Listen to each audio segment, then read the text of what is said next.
तरक्याती मंजरनामे का जायजा लिया। उनने जिला इंतजामिया से मुख्तलिफ महकमों की कारकर्दगी और तरक्याती मंसूबों में हुई पेशरफ्त का भी जायजा लिया।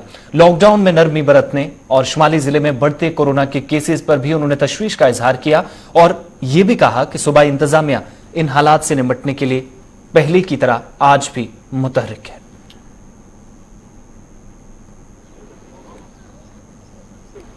मुझे 2 हफ्ते पहले यहाँ की एक आदमी ने मुझे नज़र में लाई थी।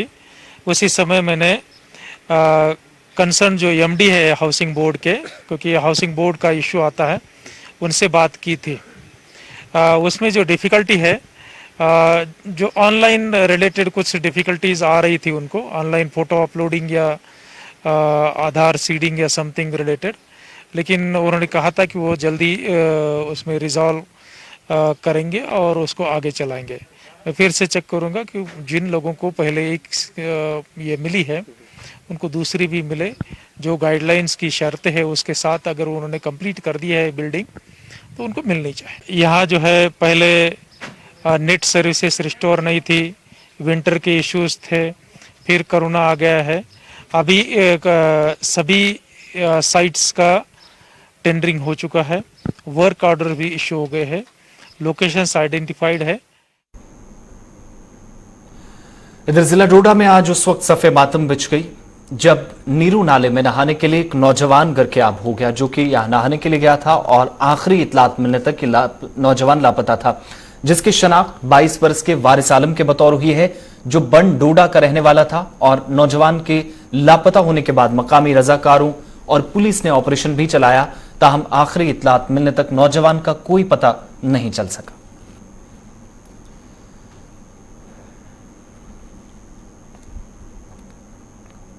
डोडा का बंडोडा इलाके का वारिस सनाफ सजाद शेख बंडोडा का रहने वाला, ये अपने कुछ 2-3 ये अपने दोस्तों के साथ भदरवा रोड पे गया था। वहाँ पे एक हुंडई शोरूम है, वहाँ तक गए थे और वहाँ नीरू नाला में उतर के ये नहाने लगा था, क्योंकि ये दूसरे दोस्त भी साथ में बैठे थे। और ये जब एक गहरा है, एक बड़ा गहरी जगह है, वहाँ नहाने लगा और उसको संतुलन बिगड़ गया, तो अकॉर्डिंगली वो वहाँ पे डूब गया।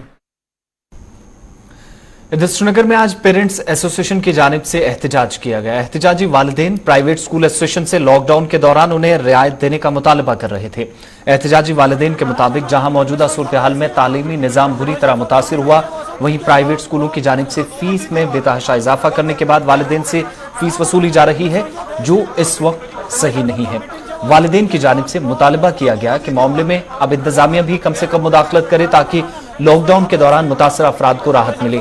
लेकिन इस बीच इस एहतजाज के दौरान 2 ग्रुप देखे गए, एक वो जो फीस देने के लिए तैयार है, दूसरा वो जो इंतजामिया को मुदाखलत की तो अपील एक तरफ कर रहा था, दूसरी जानिब फीस में रियायत देने का मुतालबा दोहराया जा रहा था।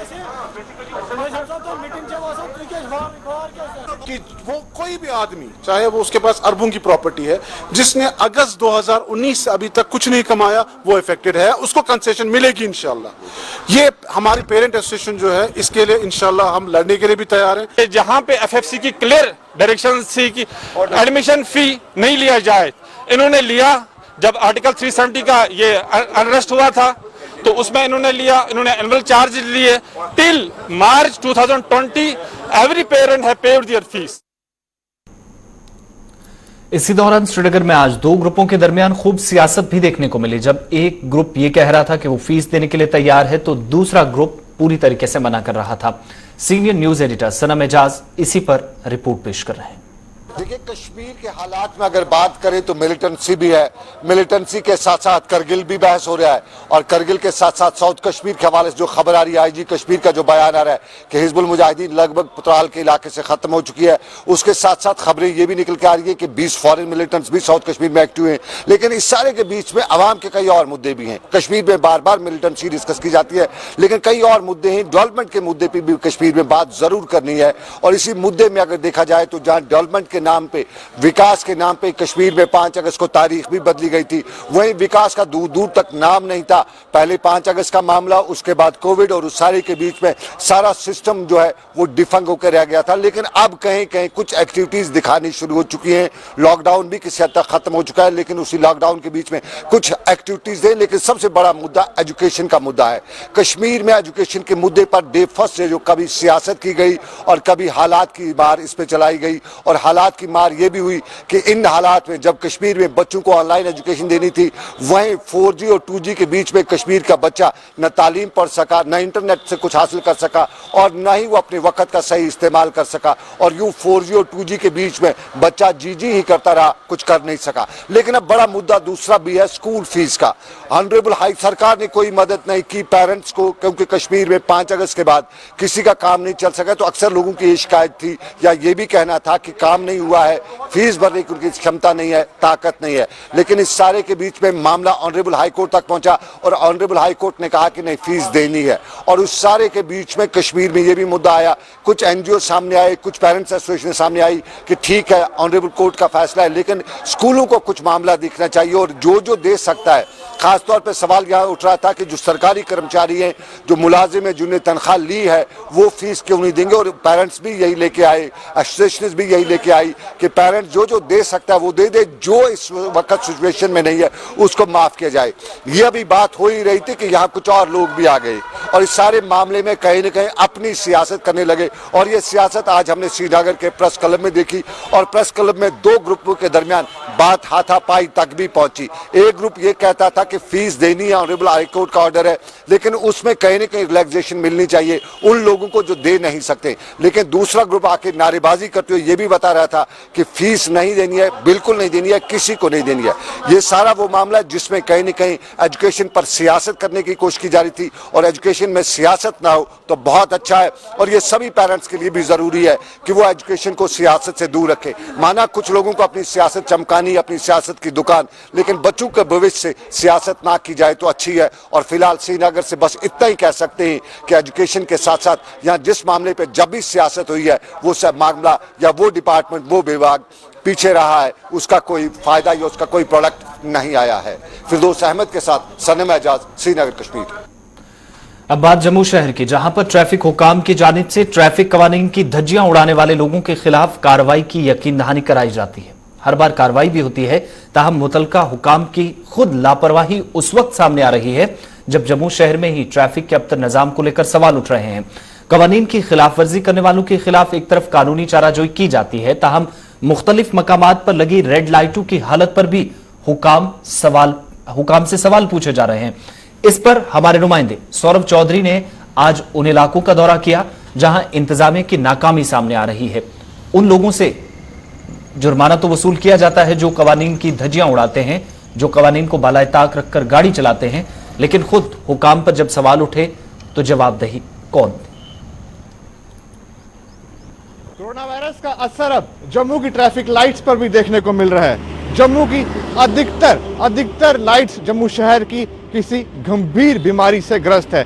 जिस तरीके से कोरोना वायरस का इलाज नहीं मिल रहा, वैसे ही लगता है महकमे को भी इस लाइट्स की व्यवस्था को ठीक करने के लिए कोई पुख्ता इलाज अभी तक नहीं मिला है। कल भी हमने आपको तस्वीरें दिखाई थी राष्ट्रीय राजमार्ग की, जहां पर जो मेन चौराहा था, कुजवानी चौराहे की हमने बात की थी, वहां पर भी लाइटें खराब थी। अब हम बात करें गेटा कैलाश के चौराहे की, जहां पर अगर हम बात करें, तस्वीरें दिखाने की कोशिश करेंगे, यहाँ पर जो ट्रैफिक लाइट्स लगी है पूरे तरीके से वो खराब है। यहाँ पर वो ट्रैफिक लाइट्स चल नहीं रही है। ये भी एक काफी बिजी रोड है, बिजी चौराहा है ये, जहां पर काफी तादाद में और काफी रफ्तार के साथ गाड़ी यहाँ पर चलती हैं, पर यहाँ पर पूरे तरीके से जो ट्रैफिक लाइट्स की व्यवस्था है ठप है। आप तस्वीरों में साफ देख सकते हैं, रफ्तार के साथ यहाँ से गाड़ियां गुजरती है। वहीं अगर बात करें किसी ट्रैफिक के अधिकारी की, तो वो भी इस वक्त यहाँ पर कोई मौजूद नहीं है। तपती गर्मी है, हम उन पर भी कोई दोष नहीं डाल रहे कि उनको यहाँ पे मौजूद होना बेहद जरूरी है। यहाँ पर जो महकमे की जिम्मेदारी है वो कहीं ना कहीं महत्वपूर्ण बनती है, और कई सवालिया निशान इस वक्त महकमे में खड़े होते हैं, क्योंकि लगातार हमने शहर के विभिन्न इलाकों की तस्वीर देखने की कोशिश की। शहर के विभिन्न इलाकों के जहां पर ट्रैफिक लाइट्स मौजूद है, कुछ इलाके ऐसे भी हैं जहां पर ट्रैफिक लाइट पूरे सुचारू तरीके से चल रही है, पर तमाम ऐसे इलाके हैं जहां पर ट्रैफिक लाइट्स की व्यवस्था वो खराब है। ये हम बात कर रहे हैं जो राष्ट्रीय राजमार्ग है, राष्ट्रीय राजमार्ग 44 की हम बात करें, जहां पर हम आपको तस्वीरें दिखाने की कोशिश कर रहे हैं कि किस रफ्तार से गाड़ी यहां पर गुजरती है, पर यहां पर कोई भी व्यवस्था नहीं है। जो ट्रैफिक लाइट्स निजाम की तरफ से लगाई गई थी वो पूरे तरीके से तो बंद है। तो कहीं देखना होगा क्या दिक्कतें पेश आ रही है, क्योंकि कहीं ना कहीं एक बड़े हादसे को न्योता यहां पर दिया जा रहा है। अगर बड़ा हादसा होगा उसके बाद ही कोई जान माल का नुकसान होगा, क्या उसके बाद ही इन लाइटों को ठीक किया जाएगा, या वक्त रहते कहीं ना कहीं इनमें सुधार लाना चाहिए, जो बेहद जरूरी है। चलिए बात जनूबी जिला अनंतनाग की, जहां पर जंगल में होने वाली स्मगलिंग पर कार्रवाई तेजी से हो रही है, इस बात का दावा किया जा रहा है। और अनंतनाग के अंदर मुतलका हुकाम गुज़श्ता कई माह से काफी सरगर्म भी नजर आ रही है।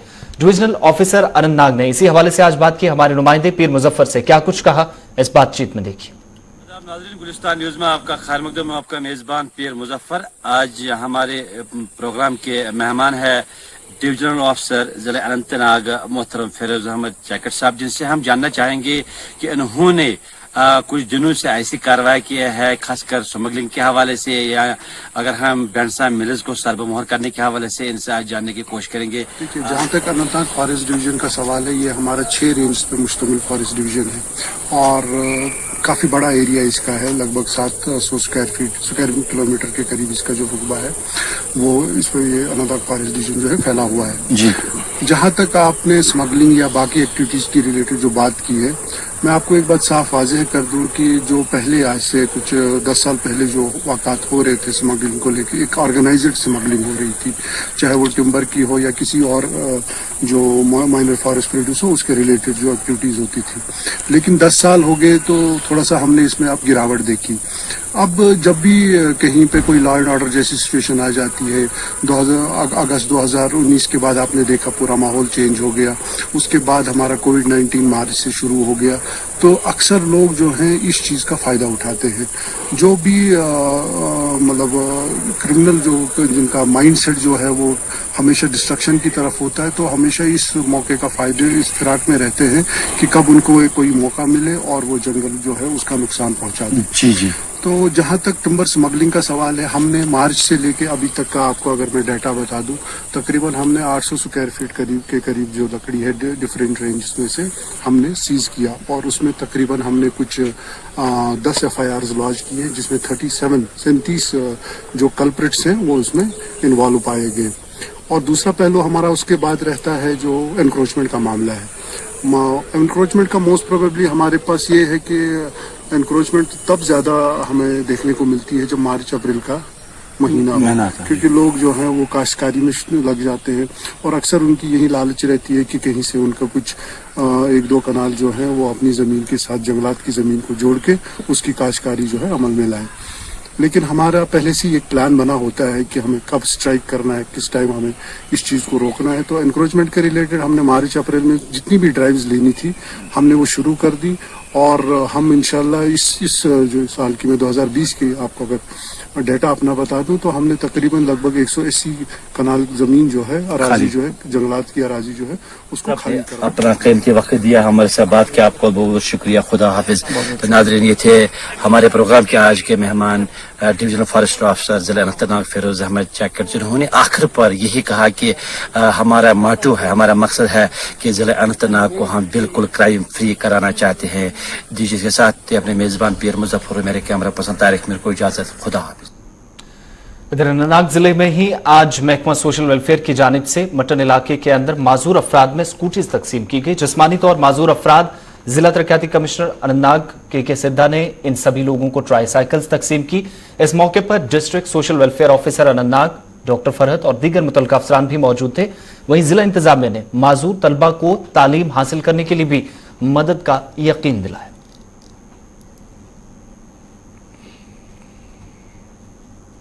का बहुत बड़ा शुक्रगुजार हूँ, डिस्ट्रिक्ट सोशल वेलफेयर अफसर साहब का बहुत बड़ा शुक्रगुजार हूँ, क्योंकि हमारी वो पेंडिंग मांग थी, ये तो आज हमारी फुलफिल हो गई। We are very thankful.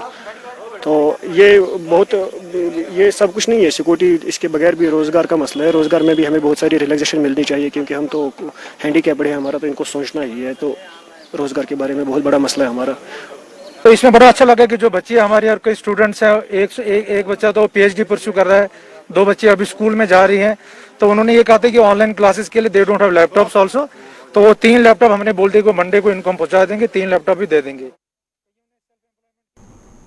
इधर शुमाली कश्मीर में आज एक और हामला खातून की मौत के बाद डॉक्टरों पर लापरवाही के इल्जाम आयद हुए, जहां मछल कुपवाड़ा की एक खातून जिसने बच्चे को जन्म दिया और इसके बाद खुद इंतकाल कर गई।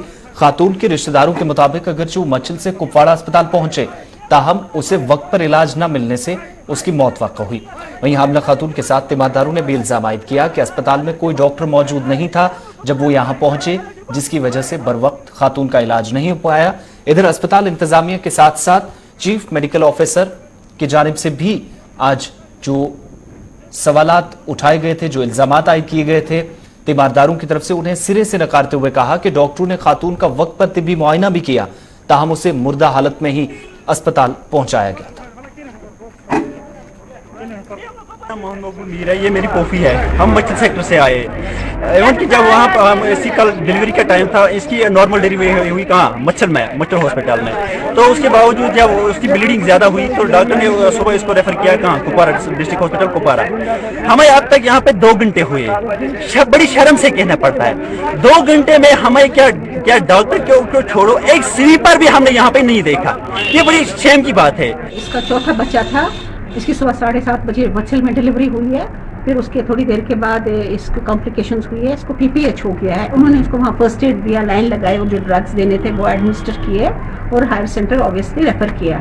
बट ऑन द वे ये एम्बुलेंस यहाँ 11:27 पे पहुंची है। तो डॉक्टर साहब ने इसको रिसीव किया है 11:31 पे।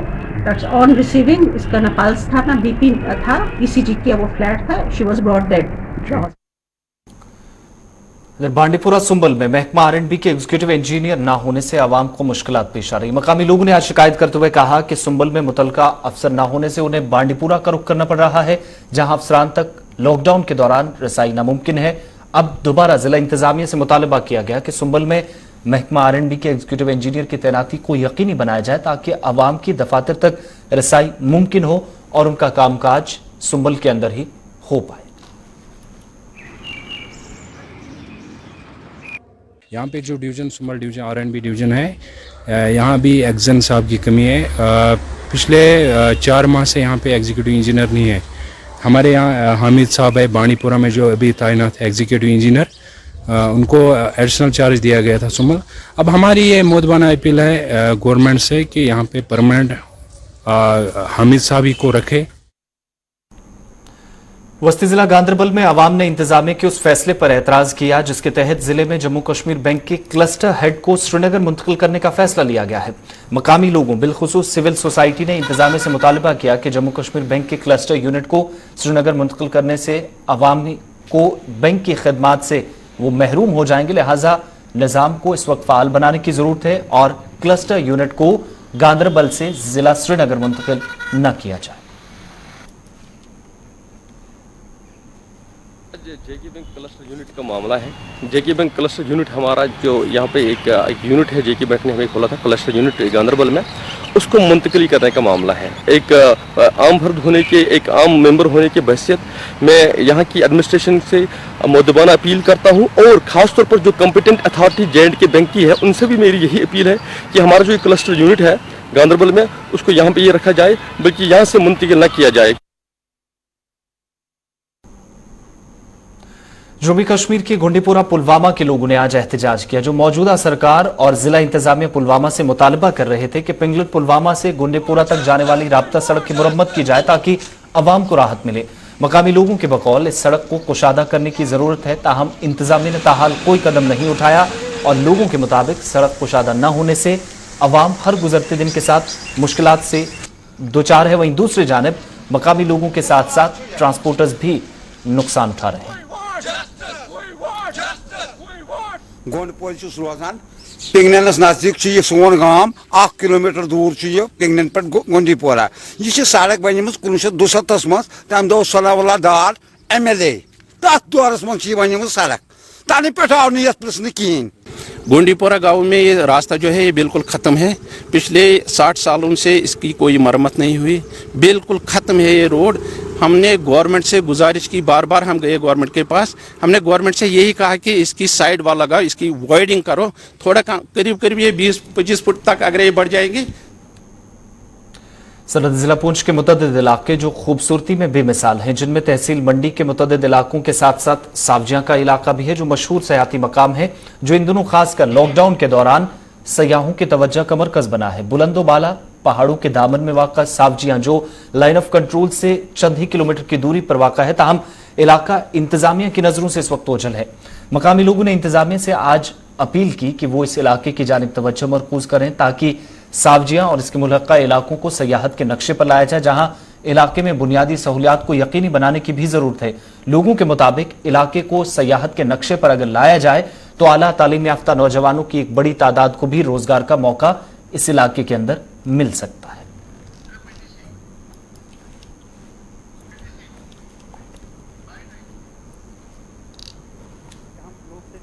इमाम से अपील करते हैं कि यहाँ एक शेड बनाओ, जो बाहर से लोग आते हैं 2 घंटे 4 घंटे 5 घंटे यहाँ खड़ा रहे हैं, मगर यहाँ कोई आज तक इंतजाम नहीं किया किसी ने। 2-4 दिन हुए आजकल ये चल रहा है, कोरोना का समय चल रहा है, मगर यहाँ कम से कम 2000-4000 लोग डिस्ट्रिक्ट पुंछ से आते हैं यहाँ देखने के लिए। जिला पुंछ का खूबसूरत इलाका सावजियां जो कि जिला पुंछ से करीब 60 किलोमीटर की दूरी पर वाक़ा है, और ये एक तरफ खूबसूरत इलाका और ऊंची ऊंची वादियां और बड़े बड़े मैदान जहां पर दूर दूर से सैलानी लुत्फ़ अंदोज़ होने के लिए आते हैं। लेकिन अफसोसनाक बात यह है कि अभी तक ये इलाका इंतज़ामिया की नज़र से ओझल है। अगर इंतज़ामिया इस इलाका को टूरिज़्म नक्शा पर लाती है तो यहाँ के कई नौजवानों को रोज़गार फराहम हो सकता है। कैमरामैन रियाज मलिक के साथ इरफान मुगल, गुलिस्तान न्यूज़ के लिए। प्रोग्राम अब तक में आज मेरे साथ बस इतना ही। कल फिर होंगे हाजिर। आसिफ रशीद को इजाजत दीजिए।